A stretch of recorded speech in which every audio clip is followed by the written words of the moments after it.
Sometimes there is just no common sense.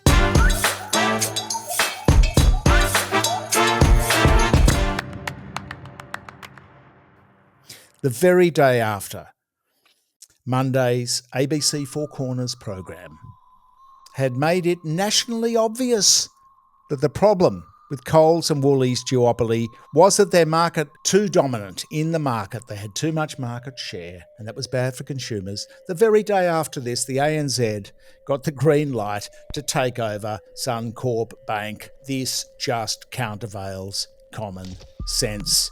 In what universe is it a good decision to allow, in one of the world's most profitable markets, Australian banking, a more concentrated market, to allow the big four to get bigger at the expense of competition, at the expense of smaller players? Now, the big business press is making all sorts of pettifogging, sophistry excuses for this deal getting the green light. The competition regulator had knocked it back, and then the Australian Competition Tribunal overruled common sense, overruled that decision, allowing another big player to swallow another smaller bank.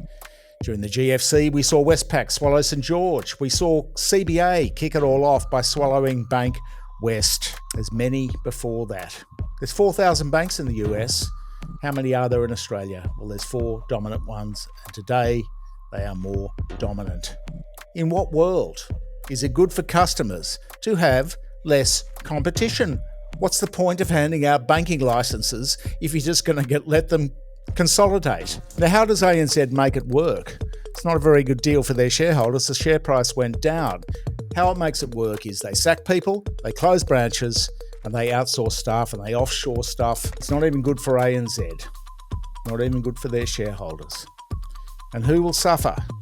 Years of IT meddling while they upgrade their systems and pay IT people and Mozza to integrate Suncorp with ANZ. Now, the regulator, ACCC, had already knocked this deal back. This has been going for 2 years. And that decision was appealed by the competition in the Competition Tribunal, which decided that the merger was okay if they gave a pledge not to sack people and close branches for 3 years. Well, that 3 years is going to pass pretty quickly. And the other reason they gave was that Macquarie's selling a lot more mortgages these days, and that there's a lot of mortgage brokers in the industry. That is, middlemen, middlewomen flogging mortgages, but they don't establish the mortgage. They are surplus to competition. Yes, they might sell 60% of loans, but they are middle people. And we've been rabbiting on about this for years, but the bigger problem here is that Australia is a nation of duopolies. ACCC needs to muscle up. It needs to be given greater powers and greater resources, because price gouging is squeezing all Australians, all of us. Check out this chart. Highest margins in the world because of lack of competition. Now, as an aside, and as a result of our expose years ago about the big retailers and suppliers stretching out their payment terms from 30 days, that's if you're a small business supplier supplying to a large business, those terms stretched out from 30 days to as long as 90 days. And in one case, we found it was 120 days, and they offered a finance package so that you could afford to pay the person that you sold your goods to. You know, you could borrow from them, like an overdraft, in order to do business with them. That's clipping the ticket if we've ever seen it. We busted the supermarkets. We busted Mars, the chocolate US food giant. We busted Kellogg's, the cereal people, and others. Kate Carnell, who's a public figure, had an inquiry and found that there was an abuse of suppliers by large supermarkets and large corporate buyers. So what was the response to this? It was a code. Yes, a code. That was the same code which was referred to in the Four Corners expose on Monday evening. The code, which nobody appealed to much because everyone knew it was code and not law, so they didn't bother. And you don't go complaining about the person that pays you unless you want to not be paid anymore. So the code doesn't work. It's completely useless.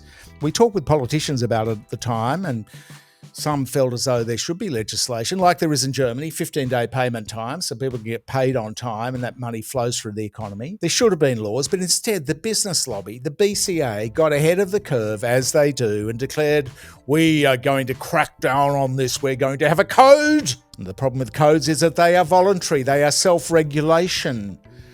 They are putting the wolf in charge of the hen house. Or the fox, rather. Yes, we will comply. We will make sure people get paid sooner, they said.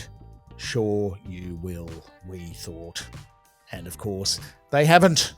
Despite all the big players signing up to this code, it's just a showpiece. Just something to be, it's part of the business club, the big business club. They're in the helicopter view. The problem here is that big businesses hang on to the money for as long as they can because they make money out of it in their treasury departments. They make money on the money, little usurers they are. So the small players are squeezed, which makes them even more vulnerable to the big players to which they supply on price and on terms. In broader economic terms, it restricts the flow of money. It slows it down. It's called velocity of money. It is good for the economy to have money flowing quickly and freely through the system so more people can buy more things. The velocity of money. It costs all of us. It is another way in which big business is squeezing Australians. Yet they demand to be involved, like the foxes in the hen house, in every matter of public debate, even though they are the problem and feeble government unwilling to act on these kind of serious issues. Get payment terms down to 15 days. Get them to 30 days at least. It is for government. Government moved too in the wake of our investigation, but not large corporations. They just have their code. To close on competition, margins in Australia are higher than anywhere else in the world. We've done this analysis before based on share market research. We've been here before. The ACCC needs greater powers. This is a big problem for Australia, which is, of course, the nation of duopolies. And we all, as consumers, are disadvantaged by this as a result. In America, 4,000 banks. Net interest margins are lower. Their profits are not as high, not as extortionate, because the market in the US is far less concentrated. Like the ANZ Suncorp merger deal, or takeover rather, there is no reason this should have been passed. It countervails common sense. It is bad for consumers, and it's quite simple. Less players means less competition. It means more market power for the existing large and growing banks. Thank you for your support. Like, share, comment below. Send us a few bucks to keep up the work on Patreon if you can afford it.